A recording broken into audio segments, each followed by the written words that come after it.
स्वागत है दोस्तों आपका हमारे चैनल पर। और मैं आपके लिए लेकर आ गया हूं आज ऐसी वीडियो जिसमें आप लोग ये जानेंगे कि द्रव क्या होता है, मतलब कि द्रव की अवस्थाएं कितनी होती हैं, ये क्या चीज़ होती है, इसकी कितनी अवस्थाएं होती हैं, मतलब कि ब्रह्मांड में द्रव की अवस्थाएं कितनी हैं। और इससे मतलब कि मान लीजिए अगर ठोस है तो वो ठोस से द्रव में कैसे बदलता है और फिर द्रव से गैस में कैसे बदलता है।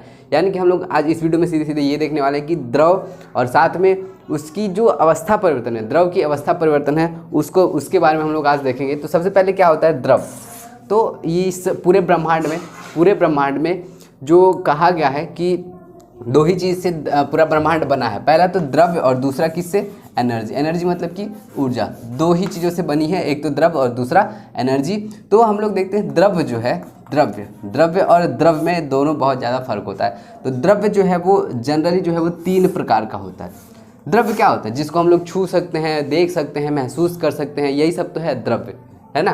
तो द्रव्य जो है वो जनरली 3 प्रकार का होता है। कौन कौन सा? एक तो होता है ठोस, है ना, दूसरा क्या होता है द्रव, और तीसरा क्या होता है गैस। यही 3 तो होता है, हम लोग पढ़ते आ रहे हैं बचपन से।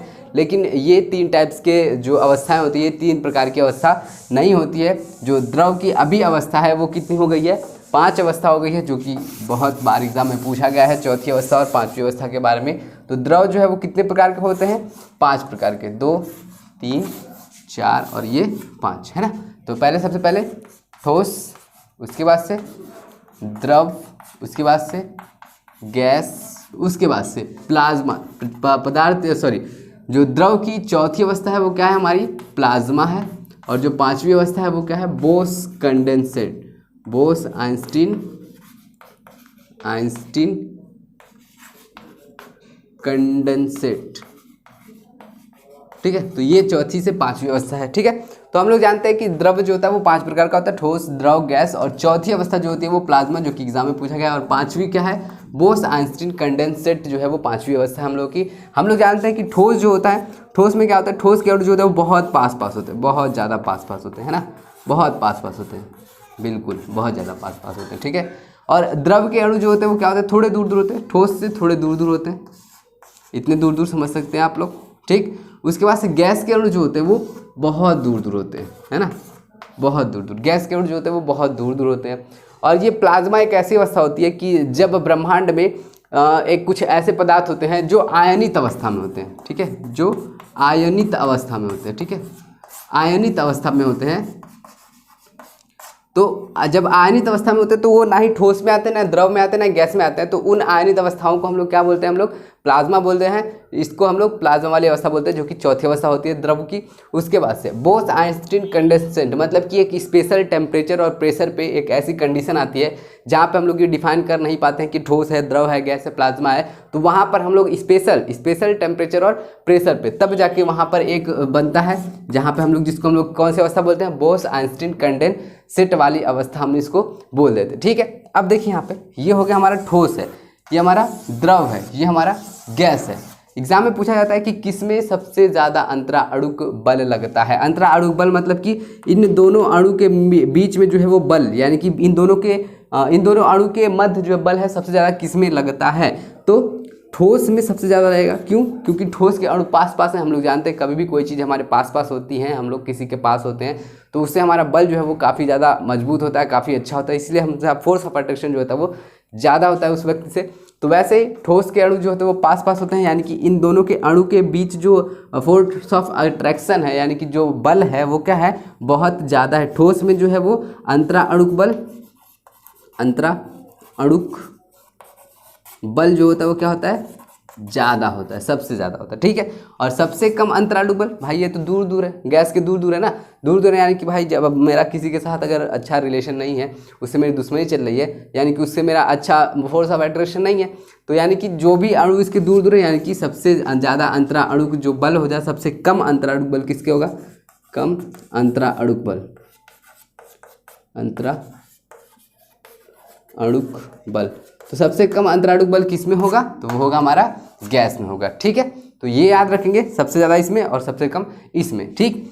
अब एक चीज़ और आता है कि ये मतलब कि जो ठोस है, मान लीजिए हमारा जो अवस्था परिवर्तन क्यों होता है, द्रव्यों का अवस्था परिवर्तन क्यों होता है। मतलब कि अगर कोई द्रव है, मान लेते हैं बर्फ़ है, बर्फ़ हमारा ठोस है, अब ये ठोस से द्रव में क्यों जाता है, फिर द्रव से गैस में कैसे बदल जाता है, कुछ तो रीज़न होना चाहिए। ठोस है तो ठोस में क्यों नहीं रह गया, ठीक है। तो कहा गया है ऐसा कि जब कभी भी ठोस होता है, ठीक है, जब कभी ठोस को हम लोग या फिर किसी भी द्रव्य को हम लोग अगर उस पर ताप बढ़ाते हैं तो उसकी गतिज ऊर्जा, उस द्रव की गतिज ऊर्जा क्या होती है, बढ़ जाती है ना। ये आपको याद रखना है कि जब किसी ठोस में या फिर जब किसी द्रव लिखते हैं तो काफ़ी अच्छा रहेगा, ठोस नहीं लिखते हम यहाँ पे लिखते हैं जब किसी द्रव्य यानी कि जब किसी मैटर को हम लोग ताप बढ़ाते हैं तो उसकी गतिज ऊर्जा में क्या होती है, वृद्धि होती है, और स्थितिज ऊर्जा में क्या होती है, कमी होती है, जिसकी वजह से हमारा क्या होता है, अवस्था परिवर्तन होता है।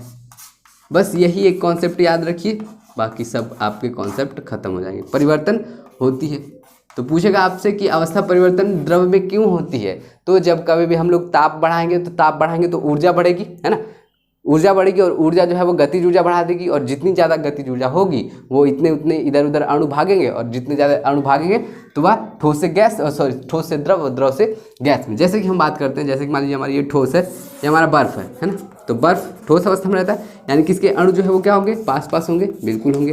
तो जब इसके अणु पास पास होंगे तो और हमने इस पर क्या कर दिया, ताप बढ़ा दिया, यानी कि इसको हम लोग क्या कर दिया, एनर्जी दे दिए हम लोग, एनर्जी यानी कि आग लगा दी, इसमें आग लगा दिए यानी कि ताप बढ़ा दिए, तो इसकी क्या होगी, ऊर्जा बढ़ जाएगी। ऊर्जा मतलब कि क्या, गतिज ऊर्जा बढ़ जाएगी, है ना। तो इसमें जब गतिज ऊर्जा बढ़ जाएगी तो इसके अणु, जब हर एक अणु के पास अपनी अपनी अलग ऊर्जा है, गतिज ऊर्जा सबके पास, सब अणु के पास गतिज ऊर्जा बहुत ज़्यादा है, और जब गतिज ऊर्जा ज़्यादा रहेगी तो ये अणु इधर भागेगा, ये अणु इधर जाएगा, ये अणु इधर, ये अणु इधर, ये मतलब सब अपने अपने अलग अलग भागेंगे, तो ये क्या हो जाएंगे, एक दूसरे से दूर दूर हो जाएंगे, है ना, एक दूसरे से क्या होंगे, दूर दूर हो जाएंगे। और हम लोग को पता है कि जब भी कभी अणु दूर दूर गए तो वह किसके अणु में आ जाएगा, द्रव में आ जाएगा, यानी कि ये ठोस में था, पहले तो ठोस में था, फिर वो किस में आ गया, द्रव में बदल गया, है ना, यानी कि बर्फ से किस में आ गया, तरल में आ गया, यानी कि पानी में आ गया। अब फिर भी अभी हम लोग नहीं माने, इसको हम लोग ताप बढ़ाते गए, यानी कि इसको हमने ऊर्जा दिया, ऊर्जा देंगे तो इसके पास भी अपनी गतिज ऊर्जा, इसके पास भी गतिज ऊर्जा, इसके पास भी, इसके पास भी, सबके पास गतिज ऊर्जा, है ना। अब ये अपना एनर्जी लेके इधर भागेगा, इधर भागेगा, इधर भागेगा, ये सब अपने, सबके पास भाई ऊर्जा हो गई, सबके पास पावर हो गई, सभी अपने इधर उधर भागेंगे, तो ये और भी भागेंगे, तो ये क्या होंगे, ये और दूर दूर पहुंच जाएंगे, है ना, और दूर दूर पहुंच जाएंगे। अब और दूर दूर पहुंच गए तो हम लोग को पता है कि जब भी कभी अणु दूर दूर होते हैं तो वो क्या होता है, उसकी अवस्था में परिवर्तन हो जाता है, यानी कि अब तो ये द्रव में था, द्रव से किस में जाएगा, गैस में जाएगा, है ना, इसका वाष्पन हो गया, गैस हो गया, खत्म हो गया, गैस में हो गया, ठीक। तो ऐसे ही होता है अवस्था परिवर्तन। अवस्था परिवर्तन कैसे होता है कि जब कभी भी हम लोग ताप बढ़ाते हैं तो उसमें अणु की जो गतिज ऊर्जा है वो बढ़ जाती है, और गतिज ऊर्जा बढ़ने के कारण ही हमारा अवस्था परिवर्तन होता है, ठीक है, याद रहेगा, बहुत अच्छी बात। उसी में आका है आपका एक ऊर्ध्वपातन, बहुत फेमस है ऊर्ध्वपातन, ऊर्ध्वपातन यानी कि सब्लिमेशन, सब्लिमेशन, है ना, सब्लिमेशन आता है, ऊर्ध्वपातन आता है। इसमें क्या होता है कि इसमें डायरेक्ट ठोस से तुरंत गैस में बदल जाता है, लिक्विड में जाता ही नहीं है, ठोस से तुरंत गैस में बदल जाता है। कोई भी ठोस डायरेक्ट गैस में बदलता है बिना लिक्विड में बदले, उसको हम लोग क्या बोलते हैं, ऊर्ध्वपातन बोलते हैं। जैसे एग्जांपल में हमारा कपूर आता है, नौसागर आता है ना, तो उसमें क्या होता है कि उसमें उस ठोस में इतनी, उस ठोस अणु में इतनी ज़्यादा गतिज ऊर्जा हो जाती है कि वह द्रव अवस्था में न आकर के सीधे सीधे गैस अवस्था में पहुंच जाता है। तो ये याद रखना है कि पूछेगा आपकी कि ऊर्ध्वपातन में, सब्लिमेशन में जो है ऐसा क्यों होता है कि वह ठोस से डायरेक्ट गैस में बदल जाता है। तो इसलिए ऐसा होता है क्योंकि ठोस अणु में तो होता है, लेकिन मतलब कि उसमें इतनी गतिज ऊर्जा ज़्यादा हो जाती है उसके अणु में कि गतिज ऊर्जा ज़्यादा होने के कारण वह द्रव में न बदल कर सीधे गैस में बदल जाता है, ठीक है। तो ये याद रखेंगे आप लोग। तो ये कॉन्सेप्ट भी आपको आज पता चल गया होगा, जितनों को पता है बहुत अच्छी बात। वीडियो अगर अच्छी लगी होगी कमेंट करिएगा, लाइक करिएगा, सब्सक्राइब भी कर दीजिएगा, और हाँ, कमेंट में ज़रूर बताइएगा कि वीडियो कैसी लगी। बाकी मिलते हैं आपसे अगली वीडियो में ऐसे ही वीडियो के साथ। Thank you.